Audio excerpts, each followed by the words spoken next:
योगी जी बहुत खराब है, मोदी जी बहुत खराब हैं और अमित शाह बहुत खराब है। नहीं, ये गलत है। कौन खराब है? इंसान कहाँ से खराब होता है? इंसान का अमाल खराब होता है।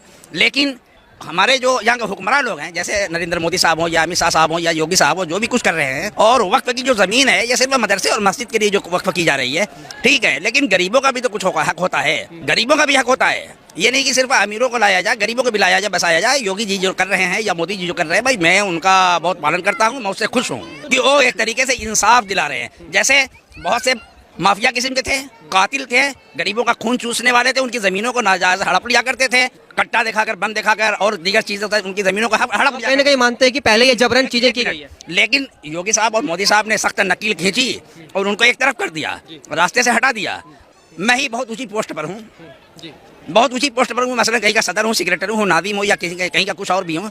तो मैं सोचता हूँ कि बस मेरी ही नस्ल खुशहाल रहे और मैं इस तरीके के आदमियों को जोड़कर ये चाहता हूँ कि ये चीज़ लाई न जाए जिससे गरीबों का फ़ायदा हो। दाल में काला ज़रूर है। अगर यह हुकूमत इसलिए काम कर रही है, वक्फ बिल जो लागू किया है, अगर इसमें गरीबों का फ़ायदा है और उसमें मस्जिद और मदरसे, कॉलेज और दीगर चीज़ें उसमें बनाई जा रही हैं, तो भाई अहलन व सहलन, मैं हुकूमत का खैर मकदम करता हूँ और हर तरीके से मैं हुकूमत की तारीफ़ करता हूँ। तो क्या आप अपने लोगों के खिलाफ भी जाकर इस सरकार की तारीफ? नहीं, मैं ये बात करता हूँ। मैं अपने जो हमारे मदारिस के स्कूल के जो स्टेज लगते हैं, मजलसों में तकरीर करता हूँ, वैसे भी मैं कहता हूँ भाई हुकूमत की ताज़ीम और तकरीम करनी है।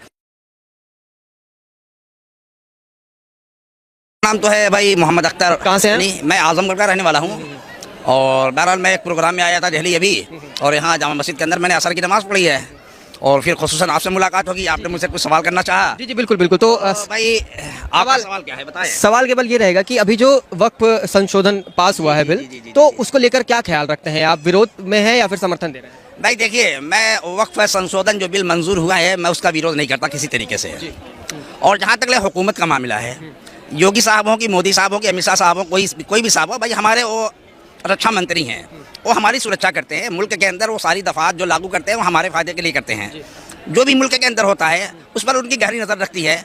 और दूसरी चीज़ ये कि जो यहाँ के हमारे उलमा इकराम हैं, वो भी जो एक तरीके से कह रहे हैं कि वक्फ अल्लाह की जायदाद है। उलमा इकराम में समझा नहीं, जरा इसको आप मुझे समझाइए। उलमा के जो मौलाना लोग हैं, मदरसे के जिम्मेदार लोग हैं, जैसे हज़रत मौलाना सैयद अरशद साहब मदनी हमारे बड़े बुजुर्ग हैं, वो अमीरुल मोमिनीन फिल मुस्लिमीन वल हिंद हैं।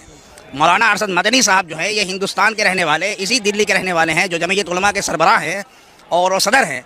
और उनको आलमी इस्लाम में पूरी दुनिया के अंदर मौलाना सैयद अरशद मदनी साहब की बात को रखा जाता है। जो हरमैन शरीफैन के अंदर मक्का मुकर्रमा के अंदर जो राब्ता आलमी इस्लामी एक बड़ी कमेटी है, जिसमें मुस्लिम के 57 मुस्लिम ममालिक के लोग वहाँ पर जाते हैं, उसमें वो सबसे अहम शख्सियत मौलाना सैयद अरशद मदनी साहब की है।